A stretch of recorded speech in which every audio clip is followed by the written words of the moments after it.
सीखकर सबसे पहले छोटे छोटे शब्दों को बनाना सीखें और उन्हें आपस में जोड़ना तोड़ने की कला सीखें।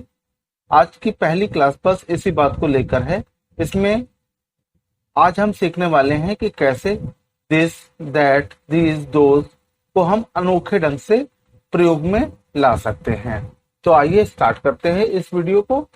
और इस वीडियो में हम क्लास वाइज चलेंगे और आप अगर अच्छी इंग्लिश बोलना और लिखना सीखना चाहते हैं तो किसी भी क्लास को ना छोड़ें। तो आज का वीडियो बस इसी बात पे है कि दिस और दैट और दीज और दोस्त को हम कैसे प्रयोग में लाएं। तो सबसे पहले इस कॉन्सेप्ट को क्लियर कर लिया जाए कि दोस्तों याद रखिएगा कि दिस, दैट, दीज, दोज ये चारों जो शब्द आपको दिखाई दे रहे हैं ये इंट्रोडक्टिव वर्ड्स हैं। इंट्रोडक्टिव वर्ड्स का मतलब है परिचय सूचक शब्द हैं। यानी जब भी हम किसी चीज का परिचय देना चाहें, चाहे वो सजीव हो चाहे निर्जीव हो, तो हम दिस और दैट का प्रयोग करते हैं।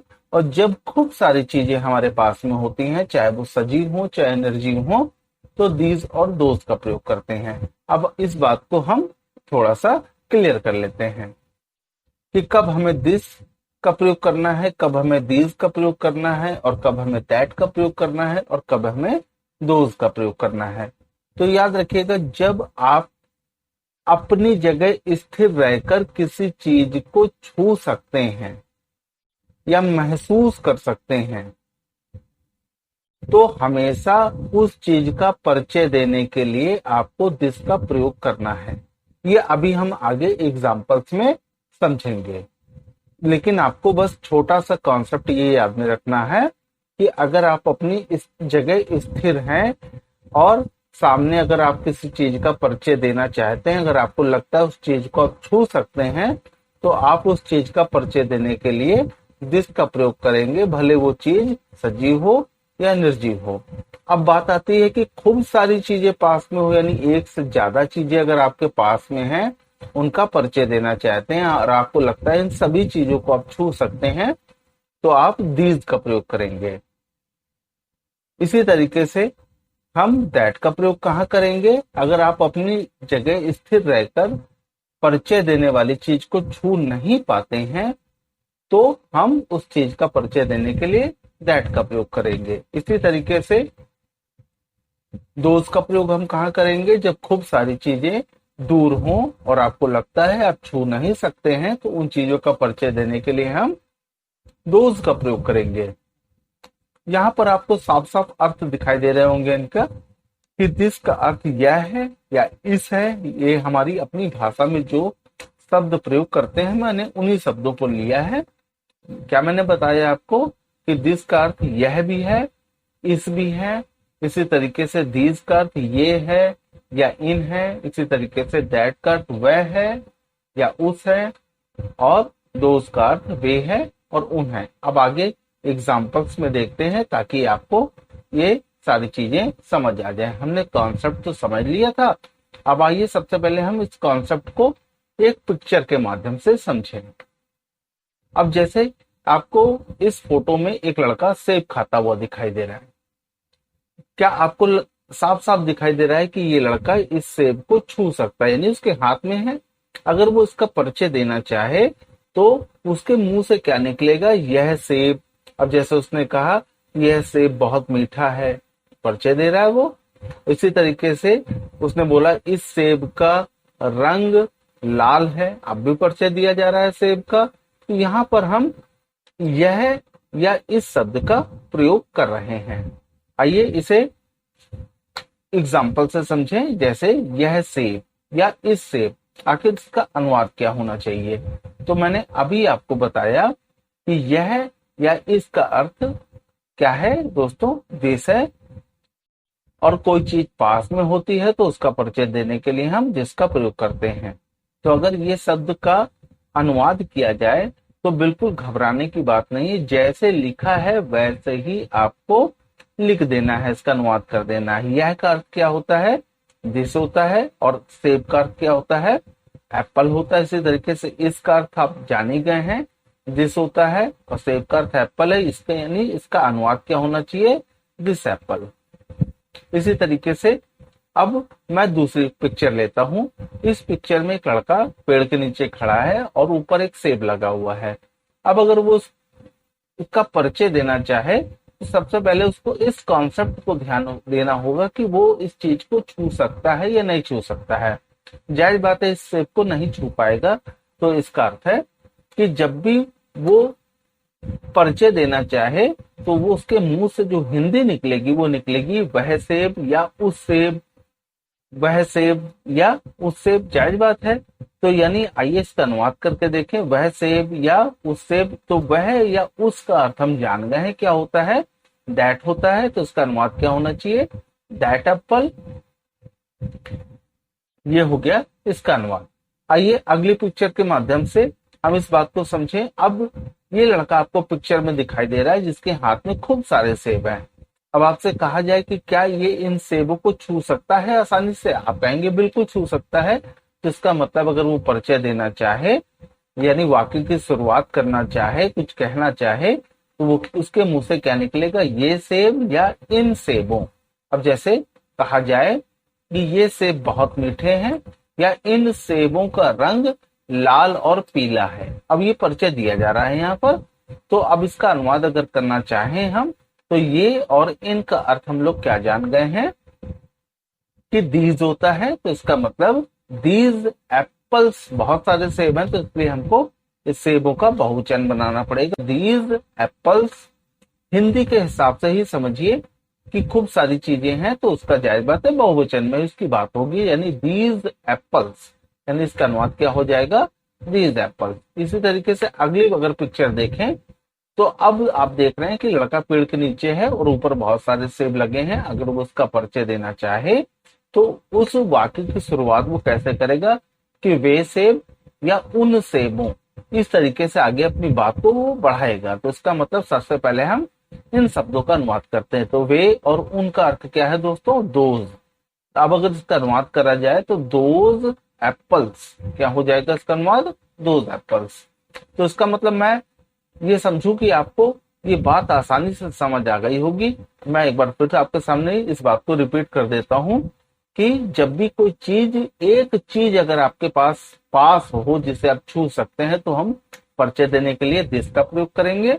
इसी तरीके से कोई एक चीज दूर है जिसे आप छू नहीं सकते हैं तो उसके लिए हम दैट का प्रयोग करेंगे। इसी तरीके से खूब सारी चीजें पास में हो जिसे छू सकते हैं तो हम दीज शब्द का प्रयोग करते हैं, और खूब सारी चीजें दूर हो जिन्हें आप छू नहीं सकते हैं तो हम दोज का प्रयोग करते हैं। आइए अब हम लोग कुछ एग्जाम्पल्स लेते हैं। यहाँ पर मैंने पहला एग्जाम्पल्स लिया है, एक कुत्ते का एग्जाम्पल लिया है। अब दूर और पास की कंडीशन से समझते हैं इस बात को।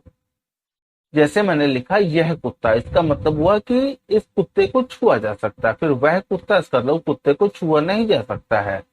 और ये कुत्ते यानी पास में खूब सारे कुत्ते हैं और परिचय देने वाला आसानी से उन्हें छू सकता है। वे कुत्ते यानी दूर हैं कुत्ते, यानी उन्हें छू नहीं सकता है, यानी उसके वो उनसे काफी दूरी में है। अब इसका अनुवाद करते हैं। तो यह, वह, ये, वो सबका आप अच्छे से समझ चुके हैं। आइए अनुवाद करते हैं। यह कुत्ता यानी क्या होना चाहिए इसका अनुवाद, दिस डॉग। जैसे लिखा है वैसे ही इसका अनुवाद कर देना है। इसी तरीके से वह कुत्ता, तो वह का अर्थ क्या है, दैट, यानी दैट डॉग। इसी तरीके से ये कुत्ते, तो ये का अर्थ क्या होना चाहिए, दीज, और डॉग यानी बहुत सारे कुत्ते हैं तो कुत्तों का अर्थ क्या हो जाएगा, डॉग्स, यानी दीज डॉग्स। इसी तरीके से वे कुत्ते, तो इसका मतलब क्या हो जाएगा दोस्तों, वे का अर्थ है दोज, यानी दोज डॉग्स। तो मैं उम्मीद करता हूं अच्छे से आपको बात समझ आ रही होगी। अब अगली बात लेते हैं, अगला एग्जाम्पल। अगला एग्जाम्पल है यह समस्या, वह समस्या, ये समस्याएं, वे समस्याएं। अब इसका अनुवाद करते हैं। यह समस्या का मतलब दिस प्रॉब्लम। इसी तरीके से वह समस्या यानी दैट प्रॉब्लम, ये समस्याएं, तो इसका मतलब हुआ दीज प्रॉब्लम्स। इसी तरीके से वे समस्याएं, तो इसका मतलब हुआ दोज प्रॉब्लम्स। आइए अगला एग्जाम्पल लेते हैं। यह पेड़, वह पेड़, ये पेड़, वे पेड़। तो यह पेड़ का मतलब क्या हुआ, दिस ट्री। इसी तरीके से वह पेड़, इसका मतलब दैट ट्री। ये पेड़, इसका मतलब दीज ट्रीज। इसी तरीके से वे पेड़, इसका मतलब हुआ दोज ट्रीज। तो मैं उम्मीद करता हूं दोस्तों आपको ये पूरी तरीके से कॉन्सेप्ट समझ आ गया होगा।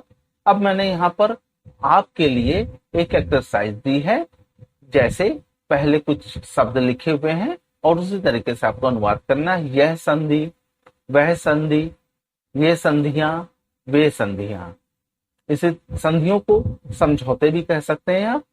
इसी तरीके से यह विचार, वह विचार, ये विचार, वे विचार। यह सरकार, वह सरकार, वे सरकारें, ये सरकारें। इसी तरीके से यह लड़की, वह लड़की, वे लड़कियां, ये लड़कियां। अब यहाँ पर अब इनके सबके मैं अर्थ भी बता देता हूं ताकि आपको परेशानी ना आए। संधि का अर्थ क्या है, ट्रीटी है। विचार का अर्थ थॉट है। और सरकार का अर्थ गवर्नमेंट है।